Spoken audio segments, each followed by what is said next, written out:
Oi, oi! It feels like forever since we've done a ranting and racing, but we are finally back.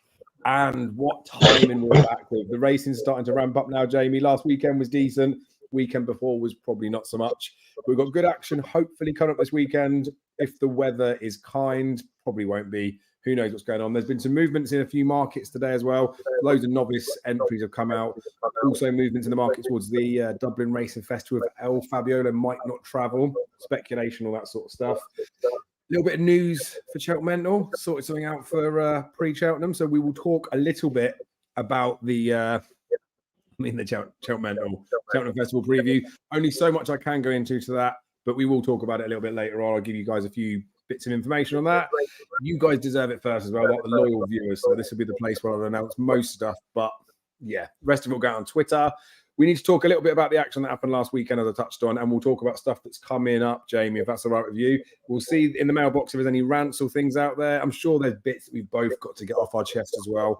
But other than that, how are you doing? Someone says there's a bad echo. Shifty lad. Ooh. Is this still bad, Shifty? I can switch my up. I think it'll be bad on you from when I'm speaking because it'll come out of your speakers, maybe. 1 second. I can switch. All can be finished. No, I don't have the TV on. Surely the football's finished now. Fucking that shit, West Ham. Get them off. 1 second. 1 second. Could be my phone. No, try it now. Is it bad now? I think it's gonna be when I'm talking. It's Dave. Oh, Dave, what did you do? I think it's. I can't hear it now. I could hear it before. What are you doing? Have you got a headset you can slap on? Sounds like Jamie's had a in a fistball. Fuck you, Galpin. Fuck you, Chelsea scumbag. Jesus Christ, Dave. The things I do for you. Oh no, it's fast. This is what happens when we have a couple of weeks off. We don't know what the fuck we're doing. Nah, sounds all right to me. Sounds great, huh? He's always there. Scotty the Frenchman is on. Whisper, maybe. You've definitely come to the wrong show for whispering. You're plugging the headset in, aren't you? Yeah. Let's go. This is going to be good.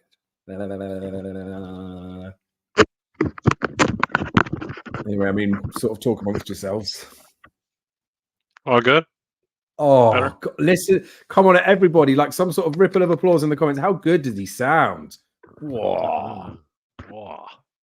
So how are you doing, Jamie, despite the fact that these guys are pissing us off with the comments?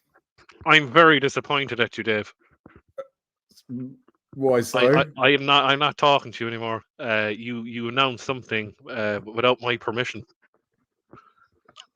Well, yeah. I mean, yeah. Disgraceful behaviour, like. Well, we will have to talk on that in a little while. I've got a nice little mention that I can give to you later on. We'll make the viewers have to hang about a bit if they want to hear about that. Yeah, I suppose they'll have to hang about. They'll have to listen to us talking shit for an hour, I suppose. Yeah. Well, I don't know if we'll be on for that long, to be fair. No, I don't think so, no, tonight. Well, we always say this and it gets exciting, doesn't it? Is there anything, right, straight off the bat? I mean, that you obviously wanted to rant about, but you can rant about that later. I'll make it up to you, I promise. Anything you need to rant about, anything you need to get off your chest, anything you just, even if maybe it's a positive this week, maybe there's a positive rant you want to get out. Never positive enough, is it? No, not much from me, Dave, to be honest with you. I suppose the one thing that's cribbing me, talking to a couple of mates of mine about it today, when I was trying to do a bit of work, is the British handicapper, and we're going on and on and on and on and on and on. We're going on about since I met you about 6-7 years ago. I'm like, this whole thing now with the Langer Dan thing is getting a bit farcical at this stage, to be honest with you. I think everyone will agree with me. It's ridiculous. It's not the old Anglo-Irish British thing. That's gone. Look, that's gone in my opinion. Gone. It's just ridiculous what the British handicapper can do to Irish horses, and the Irish handicapper as well can do to Irish horses. Doesn't drop them enough, doesn't put them up enough, doesn't put them down enough. But like, everyone knows what Dan Skelton is doing. Like, and then he's taken £2 off him again. And what? He bled through the nose the weekend. So what? Does he deserve to take £2 off him? Look, fair enough, the horse is sick. You can't do anything about that. The vet said he was blood from the nose. No problem. It's not the horse's fault. But to be dropped 2 pounds, he's Carl Cup, Mark. That's a bit. There's a saying in Ireland. That's a bit Irish. That means you're taking the piss, like. So, no, I think it's absolutely farcical. There needs certain things needs to be done about it. I think they went way overboard with the four novice hurdle runs before the Cheltenham Festival for a handicap. It's 3 for chases. Why can't it be 3 each? It's gone ridiculous. It's making, in my opinion, it's making the Dublin Racing Festival more of a spectacle because of the prize money, and that people are going to target it more because of the prize money. Because like some of the festival races, look, at the end of the day, it's going to be we had a winner at Cheltenham, but the prize money in Cheltenham compared to the Dublin Racing Festival doesn't even scratch the surface. Do you know what I mean? In some of the races, but I think, to be honest with you, it's getting ridiculous. Something needs to be done about it, to be honest with you, because, like, look, I think this is probably the first year in a long time. Now, you do have your shorties, and you know one of them's going to get beaten, and there'll be in multiple. We all know that. But at least in the novice races, it's getting a bit more competitive this year. It's very open. You can call it, which is great. At this time, like last year and the last couple of years that we've been chatting, we've like had what, like the last couple of Supremes has been what, 8, 9 runners. You're going to get double figures in that this year, which is fantastic. Ballymore, you couldn't even call the Ballymore. Bartlett, there'll be 20 runners in it. Do you know what I mean? You can't call the races this year, which is great. But when it comes to the handicaps, where there's more runners and you need more of a spectacle, that people are going to get stuck into an old-fashioned Campbell, that's not going to happen anymore, because British Handicappers, to me, is taking the piss. I reckon that there's a few weeks. They are like harsh, the handicap, to be fair, and it is not ideal when it happens with this. I talk in the past about loads of different things that I would change in the game if I had my wicked way. Wouldn't necessarily always be for the best, but in this particular instance, it would solve the issue, right? If a horse is on the decline, whether it's from a comeback or whatever it is, maybe they need a run, because obviously we know that lots of horses have these race course gallops, don't they? There should be a time limit for when they should have a reappearance. So someone like Langadan that's been popping out week in, week out and continually getting his mark dropped, they should say, if you've been dropped a few pounds or whatever, you're not allowed to run for the next 4 or 5 weeks. And then that gives you time that obviously the last time they ran, they weren't ready to go. You need longer to get this horse ready or anything like that. So his accumulative drop of £15 would have had, especially in this like short space of time, could have only been achieved in 1 or 2 races. And then it's much harder to a horse to be dropped £7 and then another £7 in 2 hints. That's why it seems so bad, because it's in such a short space of time, because he just keeps running him, doesn't he? Correct. But he keeps running, which is fair enough. Look, people pay their fee to run their horses as much as they want. What the bugging me part is, no matter how much he's been dropped or upped, it's the same mark as that he's won the race last year. That's the bugging part for me, because you see Grand National winners. I just put an example out of the top of my head. Have you ever seen a Grand National winner run off the same mark the following year? No, but the Grand National is niche, isn't it? The thing with Langadan, I know it's niche, but he might go and same pop mark. Like, that's well, ridiculous. I Look, know. he should have a, like, there should be a technical thing, but he's been off the same mark. He's won the race off 141. He should have at least a £5 or £7 penalty, in my opinion, because he won the race last year. But this is where if he's off the same mark, do you know what I mean? Yeah, you can't make it all like Potemps qualifiers. But this is where I talk about Cheltenham Festival races. You should have to do something to qualify for it. But someone like a Langadan, it would be like the Masters, wouldn't it? He's won it last year, so he's already automatically qualified for it. The problem, or not even the problem, but it depends. It's the ups and downs of it, isn't it? The extremes are when they go high, the extremes are when they go low. It is annoying. And I know the 4 runs that have been put over the handicapped hurdles is frustrating. And I know it's different for the chases. It's different for the chases because they will typically be, they have to have had at least 4 runs over like hurdles and fences. So there's like enough, I guess, like race time to be able to make a bit of an assumption on it. Like, it is what it is, isn't it? It's definitely made, like, now we talked about the novice hurdles. The divisions for that are like filthy dirty. Like the Rossington Main Trial at Haydock this Saturday is one of the God's worst renewals I've ever seen. Like mid 120s horses, but loads of those horses are having their 4th run now. So that could end up being a grade 2 that going down the line, there's loads of handicap winners in there. rather than these horses thinking, actually, we could have run in some better races or we could have been more competitive and been, say, a 1-3-5 horse now. And then they can't even get into the Betfair hurdle like they used to. There's no benefit for a novice hurdler to try and show their cards this early. We're almost going to ruin hurdling, I think. We're going to make it all about chases for the following season, because what's the benefit of staying over hurdles? You've had 4 spins over hurdles, tried your best to be a supreme horse, and then you're handicapped at like 150. Got no chance in open company against Constitution Hill or any of those big kids. So it just makes everything go over fences. And I hate that. But like you say, the Supreme, you couldn't really put your colours to one mast this year. Ballymore's wide open. Albert Bar is always juicy. Like it's having a desired effect in that front that makes those races wide open. I'm worried about it, what it does for like open hurdling in the future. But is what it is, isn't it? We'll find out what happens in a few years' time. And also, for what it's worth, Langadown's going to get walloped at Cheltenham. They'll go and win at Aintree or something again, won't they? There's no like I mean he could, like, you'll be able to make a case. We'll be able to talk about all that type of stuff. But he's well found. It's all that type of stuff. I don't know. I don't buy into it as much as that, especially with the bleeding and things like that. Like, they're not intentionally making a horse bleed to get his mark down. No. But the handicapper has to do it. He's got to be consistent. And like I said, there are horses that will have 1 or 2 runs and he would drop them the same if they had the 5 or 6 runs that a Langadown might have. Anywho, it is exciting. It is good to talk about it. But more important things to talk about. Banbridge, mate. We'll talk about this one quickly, just review the weekend's racing, because there was some half-decent performances, I thought. Banbridge was given an RPR of 169. That's £10 higher than anything he's ever put up before. I obviously was very keen on Pickdory. He had no excuses, jumped beautifully, did everything I thought he would off the front.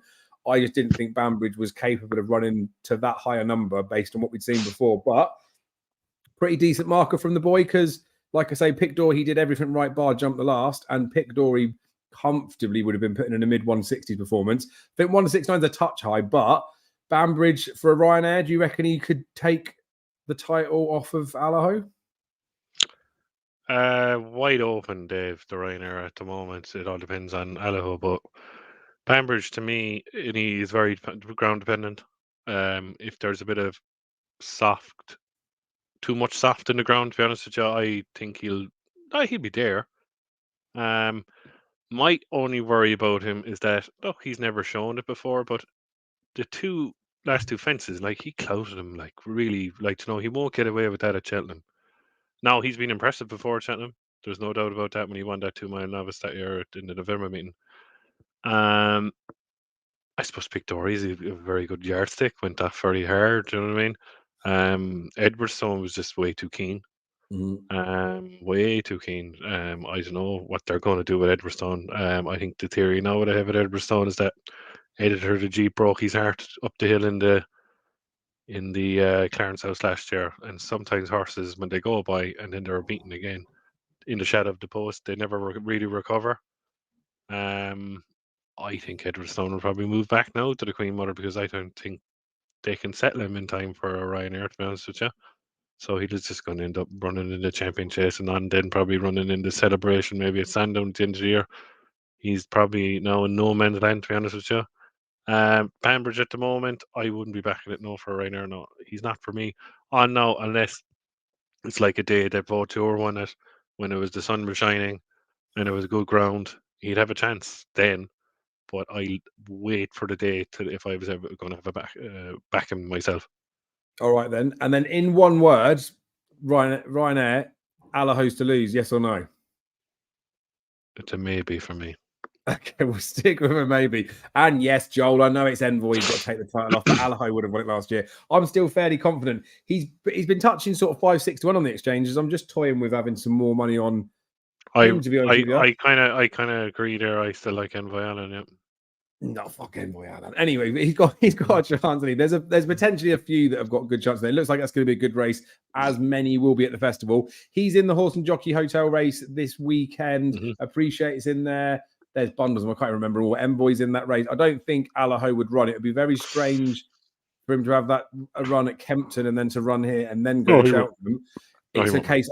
It's a weird one. The only negative I've got for Allaho is the fact that Ruby Walsh has put up 2 horses against him in his road to Cheltenham. He's only tipped up 2 horses, I think, for the whole season, and both of them are against him in the Ryanair. So that's obviously a little bit of a concern. But fuck Ruby. Alaho wins a lot, doesn't he?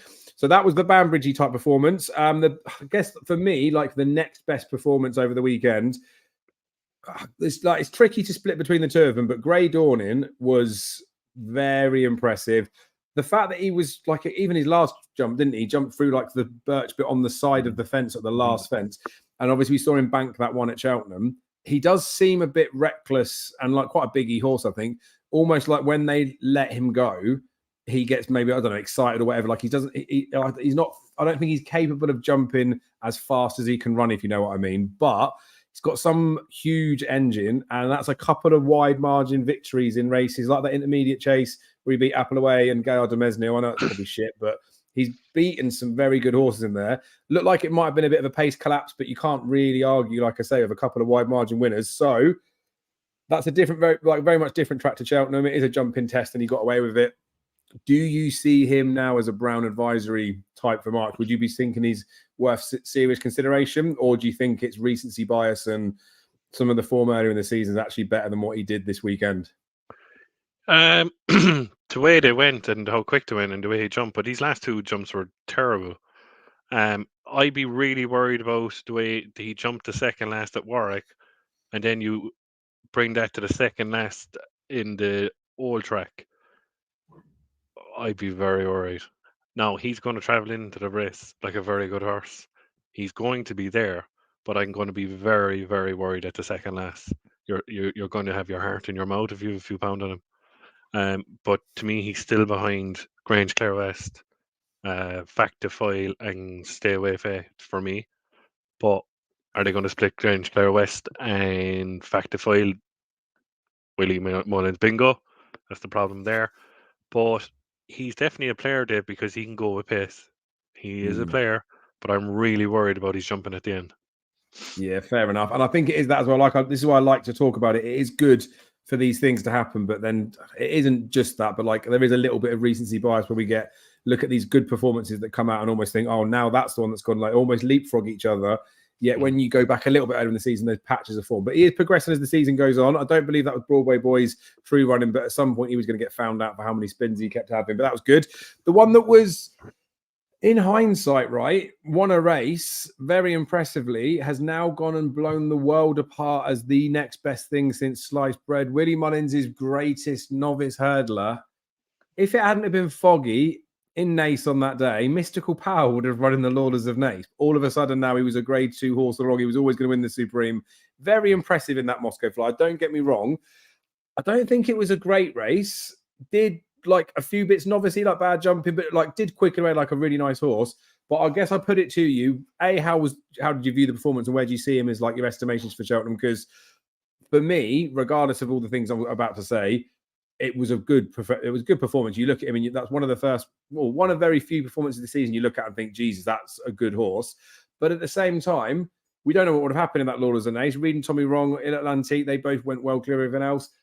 Do we think that if Mystical Power had have run in that race before, it would have actually beaten the pair of those over 2.5? Like, is he just that good a horse? Like when you have your Sam Crows and your Envoys and your Altiors, if you ran them over either of the trips, they would have just beaten the lot. Is Mystical Power that good, do you think? A very, very, very good horse, but I will not back it for a Supreme. It doesn't jump well enough for me. I think it'd be left behind in a Supreme. I think it's tailor-made for a Ballymore. Always in the head. Stair, Supreme, Speed Horse, Ballymore. That horse should run in the Ballymore, and I will back it in the Ballymore if it runs in the Ballymore. 100%. There's no horse that'll beat that for speed in the Ballymore. Not a hope in hell. Now, you could crypt the form, but there's collateral form with Chigaro. Keep an eye out in Chigaro for a handicap at Cheltenham. Shh. They backed that Lambra, and I don't know where it came from. There was a few quid for Lambra because Mystical Power drifted from odds on, and they backed the Lambra, and not there was happening. But keep an eye out for him for another race. But the problem is he's only had 2 runs, I think. So don't worry about Cheltenham for a handicap. What's his name? James's Gate. He's just not up to that level anymore. That he's just not. For me, Dave, to be honest with you, I'd say they will go Ballymore. Because Jericho Rapine, I know they're different trainers, and look, JP is no problem running 2 JP horses in the Supreme, but I have a feeling that they think Jericho Rapine is a very good horse. So they think Mystical Power, they're surely going to split them then, aren't they? So it's Ballymore for me for Mystical Power. No, probably run the Supreme after I said that. To get on to your other point you made, yeah, Paul Townend in the not Criminal Jockey. I think he thought Atlantique was better than he was. He never gave him a breather down the back. He went all gung ho and he thought he'd get home. Whereas exactly, I'm only quoting Willie Mullins, said that Daryl Jacob, who is an okay jockey in my opinion, rode a cute race, and he did. And the Stair won that race really, because he's come off the horse and he said he's going to the Arab Bartlett. Now he said afterwards it's up to the trainer, the owner, but he looks like more of a 3 miler. So that means to me that, in my opinion, is that Ballyburn is going to be the number one Willie Mullins horse for the Supreme, and he's going to have 2 goals with Mystical Power and Nil Atlantique. Now, Mystical Power runs to the Supreme. I would have still backed Ballyburn in the Supreme to beat it. And then if Atlantique gets a free shot with no Ballyburn and Mystical Power, Atlantique will win the Ballymore, yeah. Because I don't think Town will get it wrong twice. If that comes to fruition, if you know what I mean. Because obviously Mark Walsh is going to be on Mystical Power. I took about 10-1 for the Ballymore during the week on Atlantique. I couldn't believe the price. So I said I'd back that. Look, stab in the dark. I think it'll run in the Ballymore. I don't think it's an Albert Bartlett horse now after that. But I think if Paul Town had that race back, I think he probably would have won the race. Disappointing Firefox, very disappointed. But I think that'll go back to the Supreme. It'll be he's still a player, still beat Ballyburn. But look, the way if you look at a race, it's like people jumped the gun with Ballyburn. He missed the second last day there at Fairhouse, and Firefox got a freebie, really, basically. So is Firefox as good as he is? We'll wait and see that. I suppose the only other horse in the race really is Lecky Watson, and Lecky Watson is a massive player in the Martin Pipe, in my opinion. It's good, isn't it? It's exciting, but this is the thing. It's all transferable form between different things, and I'm always like lackluster about a horse. I know it's good that, like I say, you could go back and see lots of Supreme winners and lots of Ballymore winners, and you could say they could have won both, but all of them have always looked like very obvious for a particular target. That's where the air of uncertainty comes at the moment, doesn't it? Where there's a lot of horses where you're like, still actually at this moment they could go here or they could go there, and there's lots of things that play about it. So I think it's hard as like punters and stuff at the moment to have a look at it and really know what the pecking order is. I know it's always down to opinions, but the last few years, how easy would it have been to pick Paul Townend's mount in each of the races at this point? We would have definitely known it. At the moment, I couldn't tell you who would ride in any of the 3 novice hurdles. That's how good it's going to be, though. So there's more exciting stuff to come up. Dublin Race Festival give us some clues. We ain't going to find out too much over this side of the water, but maybe it's just a shit year for novice hurdlers. I don't necessarily believe that. In Atlantique did actually surprise me a little bit in the finish, because I thought reading Tommy Ron was going to win by miles. Jacob said the same after, and he didn't. Atlantique did like stick his head down and go with it. And like you say, the fact that he wasn't given a breather, and the fact that Plenty of finished miles behind as well, that did like a similar racing style, I guess. He came out of it with, I don't know, not necessarily, it wouldn't say it was a bruised ego. I think he's come out of it looking quite nice as well. But ultimately, he did get beat, didn't he? So that's the semi worry. And Firefox as well, obviously, he was a second season novice hurdler. I mean, I know he didn't really jump much last year. Maybe he's just not up to scratch. I know they're going to drop him back in trip, probably would be the right thing to do, but he's probably just a grade 2 horse to me, and beat Ballyburn at the start of the season because he was match fitness on his side and he'd already had a bit of experience over hurdles. For that, I reckon that's enough of a review of the racing, unless there's anything in particular you want to pick up on that I haven't mentioned. No. Okay, coming up, right? There's some potentially good racing this weekend. A few exciting ones that could be in there.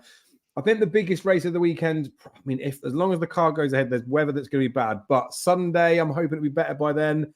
Lingfield's Winter Million, right? The Fleur de Lis has got Protectorat, L'Homme Presse, and Fugitive going in there. Now, Fugitive being in the same conversation as Protectorat and L'Homme Presse, that are probably just shy of Gold Cup standard, but are Gold Cuppy horses, seems a little bit strange to say out loud. But he's sort of earned his crack against proper horses because he's got a good heart, hasn't he? It's hard with L'Homme Presse because it's been off for so long. But looking at that race, there is going to be more than just the 3 runners. But it looks like a pretty interesting race. How do you see that for like the spring festivals coming up? Like Protectorat, they've said could have gone in the Cotswold Chase. Don't think it looks like he's going to do that. Talk about having another crack at a Gold Cup, aren't they, saying that he's stronger. L'Empresse, they obviously they'll be happy with anything, I guess, first time up, but ultimately they'd want him to win, surely, if he's going to be a Gold Cup player. Yeah, I think I wouldn't take any notice of the time off L'Empresse. He's good fresh. And Lingfield is a bog at the best of times. And I think he should win, Dave, to be honest with you. I've always said Protectorate should be in the Ryanair. He's not a Gold Cupper. He doesn't stay the 3 mile too, so why even contemplating it? I think he'll go back to the Ryanair because they know they've no chance of finishing ahead of Jerry Calam, Fast or Slow, or Galopin des Champs. So I think they'll go back to the Ryanair, and I still think he's a player in the Ryanair. I really, really do. And he's a massive price. But will I say he's going to win the Ryanair? No. But is he a player? Yes, he is. Fugitive is not good enough. Fugitive needs ratting and fast pace. You could see that the last time when it won the December Gold Cup. They went mental. Il Bradotto was very unlucky. Bryony, in fairness, rode a great race, and she just got pinched on the line. But a great ride by Gavin Sheehan again, who's stepped up, in my opinion, as a very, very good jockey. But I would back L'Empresse. Yeah, would I have a bet in the race? Maybe not. But I think L'Empresse will win, yeah.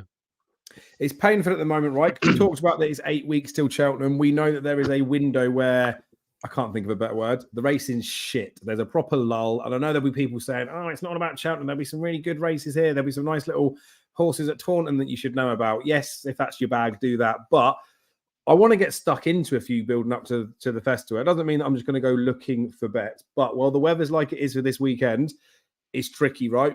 A, we don't even know if the meeting's going to be on. B, the ground's going to be very different to what horses have ever raced on before. You obviously get the different going descriptions. Mm-hmm. I'd imagine a good ground meeting when it's been rock hard because it's been frozen and like minus temperatures compared to good ground in the summer when it's just been dry and hot are very different underfoot conditions. And some horses would see them differently, wouldn't they? So hard. I think there's a few opportunities I think to bet this weekend. There's definitely a few bets I'm going to have. I think I'm on that note. I'm going to have to limit how much I get stuck into anything just because of that on the ground stuff. But there is some good stuff coming up after. Dublin Race Festival soon. Cheltenham Trials Day soon. Betfair Super Saturday at Newbury is going to be awesome this year. Kempton has their Dovecote Adonis meeting. There's some good racing coming up. So it's starting to ramp up. Fingers crossed we get to see like a John Bonnell Fabiolo. Seems like it's either ferry issues or the track that's maybe tempering enthusiasm about El Fabiolo. I'd imagine he'd get the ferry over rather than fly. And I'd imagine they probably can put heaters and stuff in there, but I imagine it'd be fucking cold on a ferry for a few hours if they were sending him out here the day before or a couple of days before. And I know that, again, might not be stuff that people think about, and it might not even be that thing, but fuck me, when you've got a Dublin Racing Festival walkover that you could run in, or you could piss about with him on a boat when it's this freezing cold. I know their horses, their athletes are there to perform, but maybe that's the reason why he might not come to Ascot. Anyway, I was hoping that race would be on. I'm not really. I don't think it's going to be on now, Dave. Is it? It's poor old Ascot are getting the raw deal a couple of years in a row now. It's going to be at Cheltenham on Saturday week. Well, John Bond's going to have a freebie, Well, that's the benefit. If it does happen that way, then obviously the fact that he's been shortened for the Dublin Race Festival, like he's done with Undersur in the past, hasn't he? Yeah. And he did it with Energumene. Like he'll run him over there. Look at Energumene though, got turned over in that Clarence House, then goes and wins the Champion Chase. So whether that will play in Willie's mind of do we send him back to Cheltenham or not, I don't think it would. But no, there's just loads of uncertainty. And you think about this now. We normally record this on a Monday. It's Tuesday and it's basically Wednesday. We're doing it that late now. We're a few days away from it. And at the moment, I couldn't tell you what the ground would be like. I can't tell you what the angles in for any of the races are. It's very much just seems like everything's going to be fucking off. Just hope it warms up soon. It doesn't bother me. Look, everyone love to see the clash like in Energumene Shishkin before the Cheltenham Festival. But look, to be honest, I prefer not at the moment. I know people want to see clashes. I understand that, and we're it'll be 7.5 weeks, 7 weeks basically out from Cheltenham. But just wait, and they're going to have a great race in the Queen Mother, and that's it. I think forget about the rest. The big thing with the clashes, from my perspective, is not that it will happen, but like when Duvan did his hip in the Champion Chase, all that type of stuff. I want to see the clashes as many times as possible because it's very difficult to get a perfect result each time. So like Edwardstone and Energumene last year, there was excuses for the pair of them in that particular race in the Clarence House. Then obviously the form just gets swamped the other way. sometimes when a horse runs against a horse, just because they've beaten them once doesn't mean they would always smash them. But then other times, like an Alti or Min, how many times do I have to put this horse to bed before he stops chasing my tail? But it's exciting, right? We talk about the right type of horses. We talk about good stuff. Loads of nice entries coming up. I'm going to go to the mailbox because a few things were sent in. If you guys have got any rants or questions and stuff, shove them in the comments now.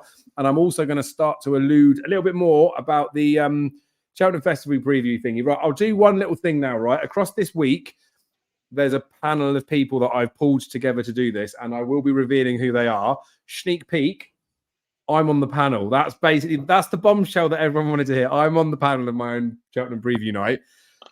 And Jamie, I know it was a little bit late, but Jamie's coming over. Jamie's going to be there. Ranting and Racing Live is basically happening on the date that, I mean, I can confirm the date, but I'll just leave it because there's just a couple of other bits to iron out. But all the details will be revealed in the next few days.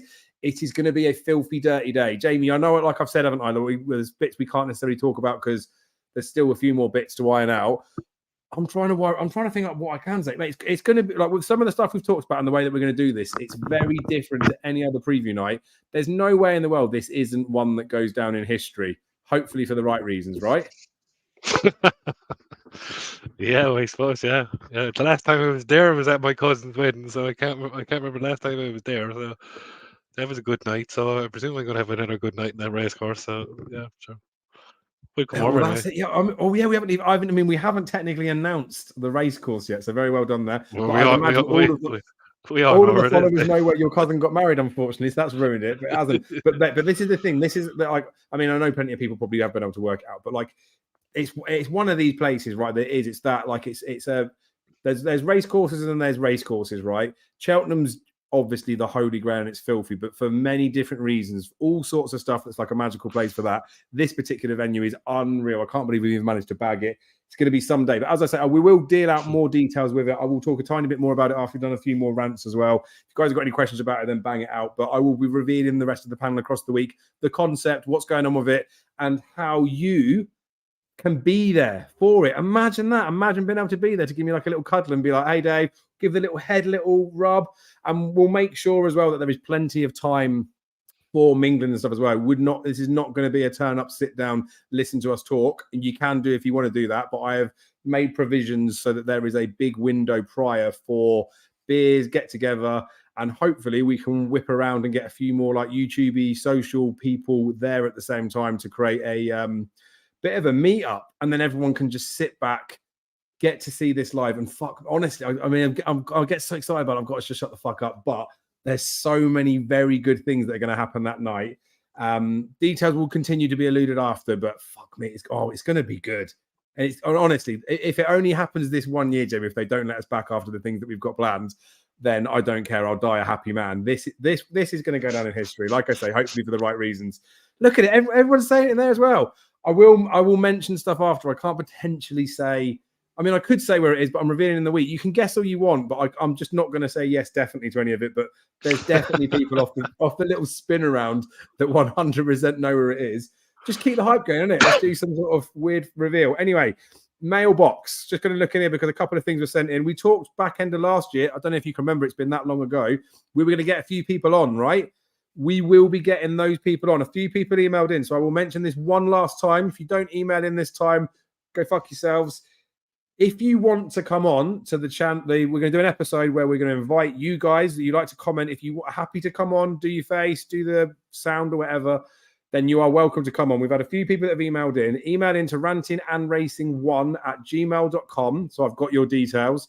And in the coming weeks, we will sort out a viewers special, right? When we do it, to be confirmed, because obviously there are some big fixtures coming up. We've got some bigger names than just you, Joe Public, out there. But I want to get you guys involved in something juicy. We want it to be a nice weekend of it. We'll try and think some ideas for it. So, yes, email in if you're interested. We've got a few people lined up for it. So the people that have emailed in, don't think I've forgotten about you.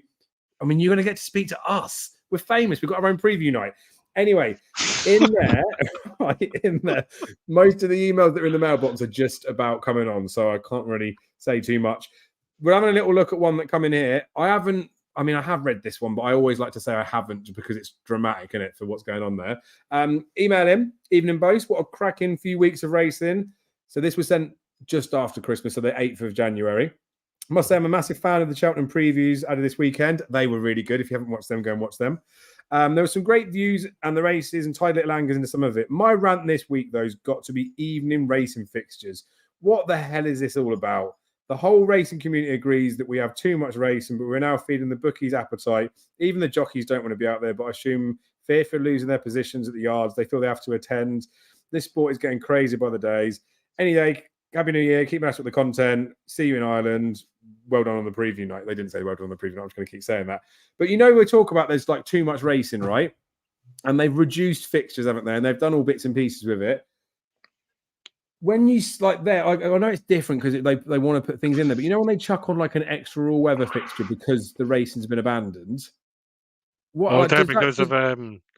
That's mainly about Wolverhampton being on a Sunday night. Yeah, but like, yeah. I found I didn't even know it was happening, Dave. All of a sudden, I was sitting down at home and I was like, "Why is Wolverhampton on a Sunday evening?" Do you know what I mean? It's ridiculous, really, to be honest with you, isn't it? In the rant that's in there, like you have to question yourself first and foremost, like who is it there for? Like Cheltenham's there for everyone, right? Owners, trainers, punters, bookies, like everyone benefits from it. That's a clear one to see. Then there's other bits and pieces, but who are they? If they're doing it on a Sunday night like that, they're just doing it for the bookies, aren't they? To try and make a few quid. Because not to sound mean, but I'm not going to just be like, oh, there's another betting medium to bet, and I'm that desperate to have a bet type stuff. I don't know. I don't think it's okay. It is fully, like they were saying in the comments, it's bookies benefit. And when we're trying to create this image of this betting industry of having everyone's best interests at heart, it's wanking it. Cut the shit racing out. Just do my cull. We might have to lower the number. If you're under 135 rated and you haven't won a race in your last 5 starts, unfortunately, you have to go out to pasture. That's what they should do. Then none of these horses will be running at Wolverhampton on a Monday. But you're a graded snob, so that's why you don't like it. No, I know, but I'm like lessening with that. But like, as much as I sound harsh, there's loads of horses that do enjoy themselves. I do think it is good, but it's just one of them, innit? They have to give the options out there because some people like it, some people don't. I love the comment from Farrah Coppell. Rather watch Wolverhampton than NFL. Well, exactly, and that's it. Oh, Farrah Coppell, you'll touch a few feathers inside in the comments box here now with a couple of lads I know on here. Huge NFL fans there. But it's good, right? We're not that desperate for it. Get on the San Francisco 49ers win the Super Bowl, by the way. There's some good stuff that goes up on the evenings on the dogs as well, depending on certain days of the week. Right. This is a good question. This has been directed at Jamie. For future reference when you email, guys, my show. So someone asked me a question. Every email that's ever come with a question is always for you. Because I never shut up on it. Good. So he said, glad we're both back up and running. We're doing more previews than Johnny Deneen, so that's quite a positive compliment, isn't it? Been asked on this multiple. He's asked this on multiple previews. I don't think he's been getting answers. He might have had, but he's just not had yours. History tells us they won't all win. So which one loses? Right? There's 4 horses. Rather than tell you all 4, because then you will pick one of the 4 based on knowing all 4. I'll tell you each one, and then you just got to tell me win or lose. Go on, yeah. I'm going to go from the bottom up. Oh. That sounds a little bit weird. Constitution Hill. Wins. Okay, boring, isn't it? El Fabiolo.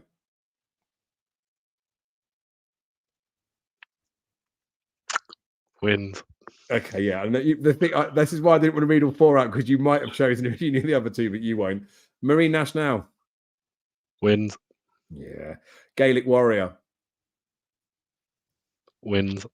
Yeah. See, this is the reason why I did it, right? So of those 4, gun to head now, you have to pick one of them that gets beat. And the reason why I wanted to do them individually is because I think he's sort of putting the point in there, isn't he? That individually in isolation, if you looked at all of them, it's very hard to oppose any of them.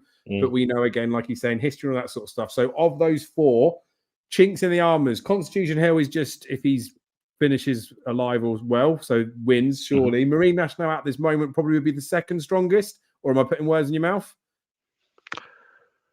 I wouldn't say he's the second strongest, Dave. To be honest with you, I think Willie Mullins and Paul Townend are praying for a lot of rain.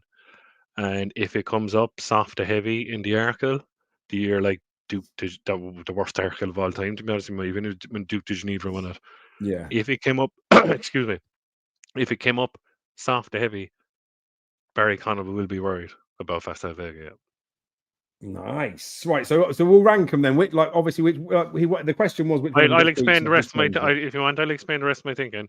John Bond to me has a better jockey this year.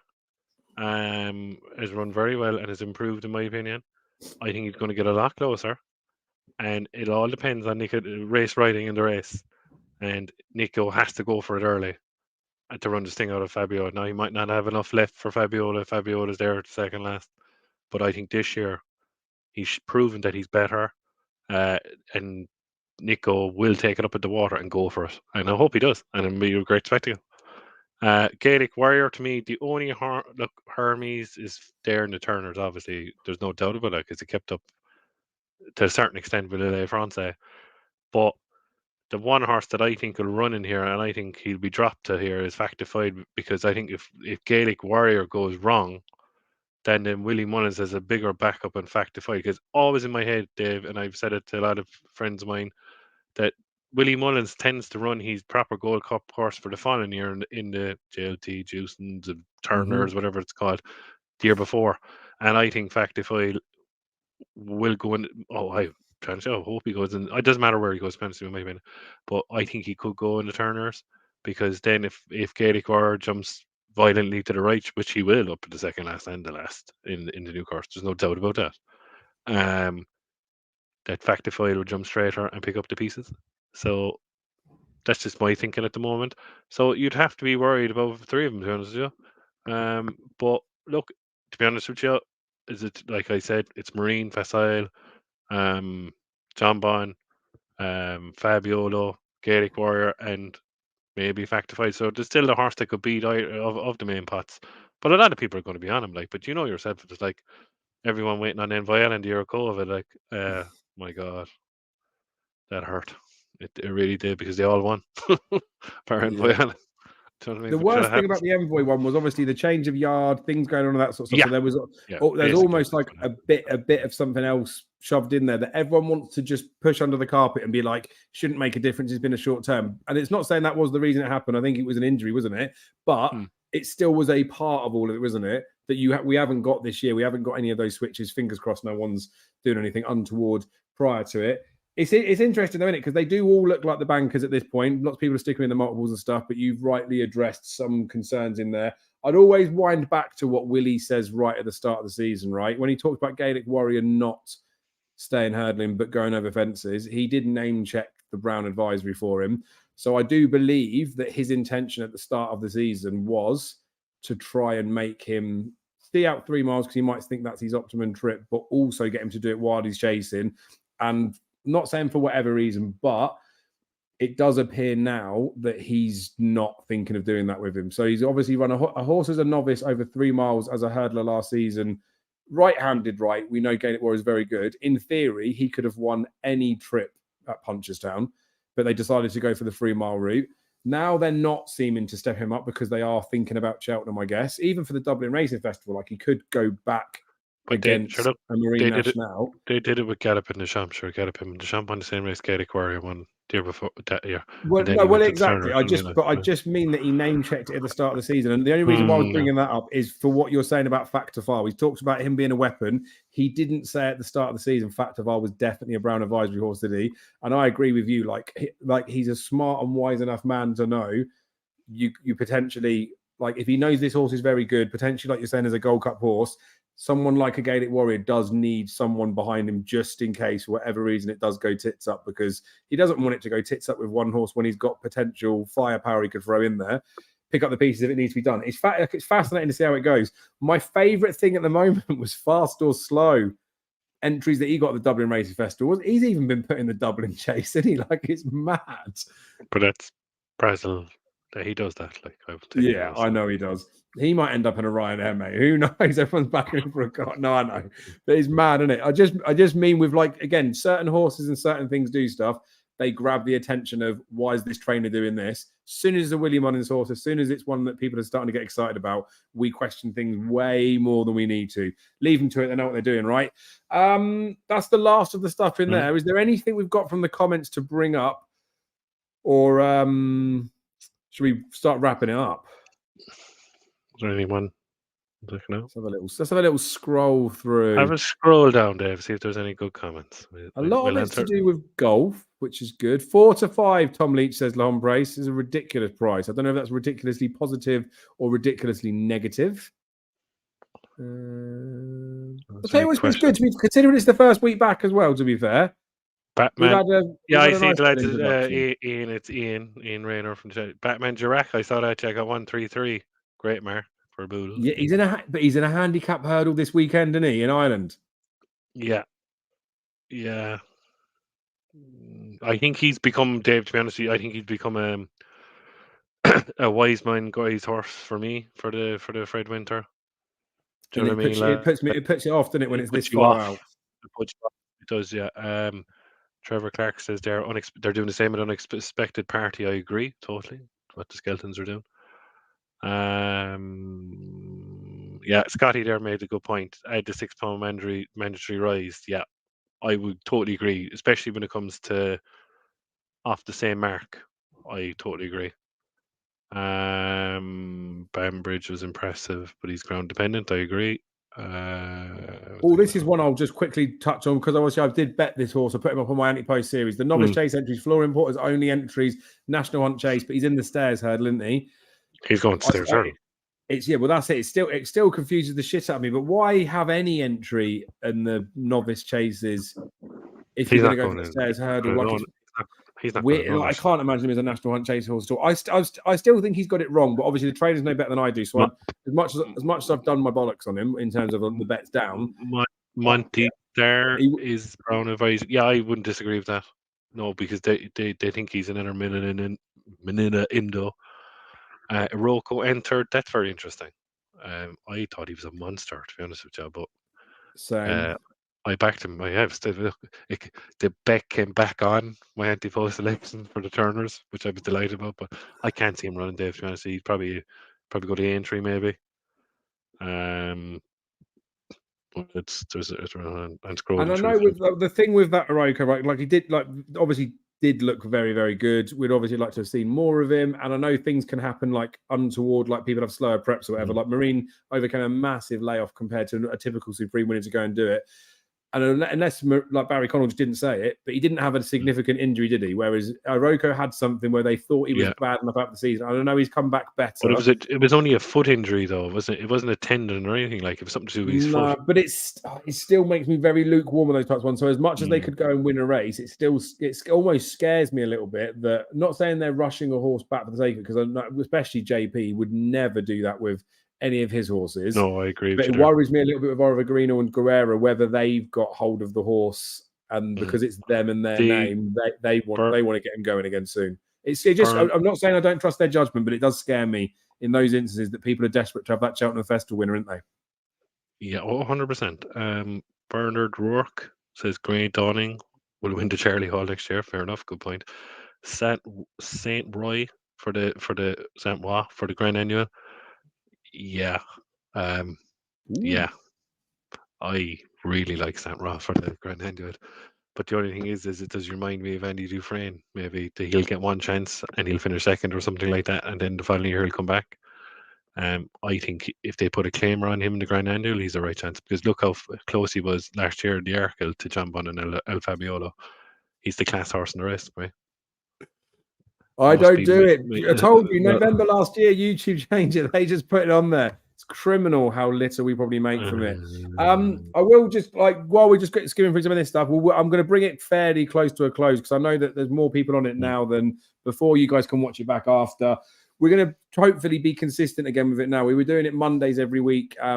Probably the day will still be fine, but if not, we'll do Monday or Tuesday every single week. But we're going to do one every week now in the build up to Cheltenham. Obviously, we've got the 8 weeks to go. So whether Jamie likes it or not, I've now committed him to that. Obviously, life gets in the way. If we can't do it, we won't do it. But we'll get that stuff done for us. When it comes to looking at the weekend's fixtures, we've been doing something different this season. We used to do a lot more previews. We're still going to get some previews done, but I'll leave it as like me sharing my bets for the weekend. It seems to have been like an okay managed stuff. We will be getting lots of Cheltenham content out. Just the like I say, there's lots of news I'll be dropping out about this the live preview where you guys can be there and all that sort of stuff for it. We will still do a YouTube preview.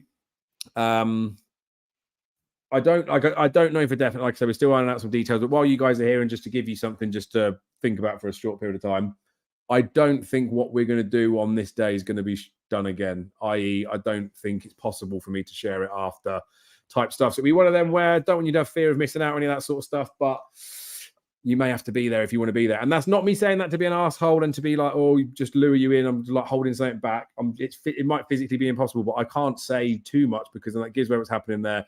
I will just give you all the relevant details that you need. So feel free to ask me questions. Feel free to pester stuff. I'll tell you as soon as I can tell you stuff, but I won't be able to tell you before. Like I said, we've ironed out a couple of details, but it will be everything's coming out very soon. So I'll be drip feeding stuff this week. By the weekend, we'll have much more details. And then as it goes on, I can allude to some stuff. There will be a handful of things that I just cannot tell you unless you turn up. And again, I'm not saying that to be like all clickbait. You have to turn up. It's genuine. I can't. Anyway, back to the comedy stuff. Just before we go, Rhoda Duffy says firm footings for the place. Yeah, I haven't looked at him, but I know that obviously it's called by construction crowds that they kind of like runners in a race. So yeah, I wouldn't put you off. But yeah, he was. I don't know yet. I think he might have a better one than that, but we'll see. Also, so Ronan, on this one, yes, I will be doing it. Obviously, Leona gave us the massive in with the value. It's not value, is it? Right. She gave us that little in, which was fine. Everyone's got an opinion. It's all good. You know what it's like. Lots more content to be banging out there. I will be doing it, right? I do think it's important to put stuff into context. I welcome, this is not saying I want another person to do it, but I welcome other people to counteract stuff that we're saying as well. The reason why it's good to talk with like a Jamie or before when it was Darrell or having the people on is because everybody will say what they think, but just because they're saying it or just because they think it doesn't mean it's true. And I'm very receptive to the fact that everyone that's got a channel, regardless whether you got one follower or you got 10,000, you have a power, you have an influence on those people that are following you that basically they're going to trust your judgment and what you're saying. The reason why I like to do those things in there is not to like to put anyone down or to do anything like that. It's just to add a little bit of context. I will get as many right as I'll get wrong. I'll get as many wrong as I'll get right, whether that's my own opinion or whether it's having a look at somebody else's. But we'll definitely be doing that. I'm going to look to ask as well with that, Ronan, like depending on which ones we do, because there's a few people that have done lots of stuff, I'm going to see if I can do it with them. Like the people's channel that I'm going to be reviewing, whether we can do it as a discussion piece. If they don't want to do that, then I'll just do it anyway, regardless. And I mean, Jamie, I always do this because live put you on the spot, but potentially with this stuff, it may be something that I will spin through myself, but it may be something that I get someone like a Jamie on board with as well. So it isn't like I might say something right about someone's selection, and then Jamie might be like, "You're talking out of shit, Dave. I agree with them." Rather than, again, it's my channel. Just because I disagree, it doesn't mean you have to. Could happen. Not could happen. Definitely will happen. But we'll do a bit of that stuff. So again, there's lots of other like channels out there. Genuinely go and support every single one of them. Right? If you don't like it, then you don't have to watch it. But there is some really good stuff out there. And just over the years, we're getting a better. To talk horses and to better see the way that other people are thinking is massive. Not only does it help you work out who's betting what, you also gives you a good idea of where markets might move as well. Because if wise guy horses come up, then that's why there's blue on odds checker as opposed to having chances. Jamie, go on. Just before we go, I'm not going to say no more. And good night, and thanks for everyone for Stefan O'Cora.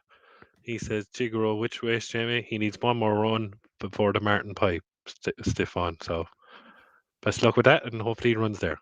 Good night, and God bless.